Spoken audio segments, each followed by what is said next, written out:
চিরায়ত বাংলার নারীদের সৌন্দর্যে অলংকারের ব্যবহার হয়ে আসছে যুগ যুগ ধরে। আজকের নারীরাও নিজেদের সাজাতে স্বর্ণালংকার ছাড়াও রূপো এবং বিভিন্ন ধাতব তৈরি গয়না ব্যবহার করছেন। ঈদ উৎসবে গয়না ছাড়া পূর্ণতা পায় না ঈদের সাজ।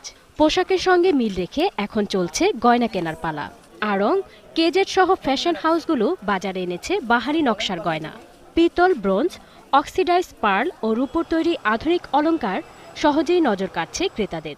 এবার কালেকশনগুলো খুব এক্সক্লুসিভ আর অনেক সুন্দর, পছন্দের মতো। সবই দেখতেছি যেটা ভালো লাগে আর কি। ঘড়ি দেখলাম, সব ধরনের আইটেম আছে, অ্যান্টিক আছে, পার্লের আছে।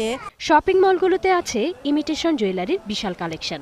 দেখতে সুন্দর ও দামে সাশ্রয়ী হওয়ায় গোল্ড প্লেটেড অলংকারের চাহিদা বরাবরের মতোই বেশি।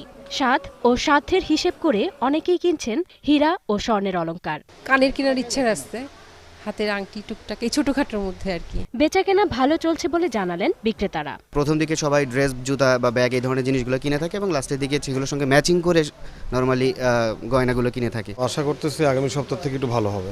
তবে রমজানের শেষের দিকে গয়না বিক্রি আরও বাড়বে বলে আশা করছেন তারা। স্মৃতি মণ্ডল, 21 টেলিভিশন, ঢাকা।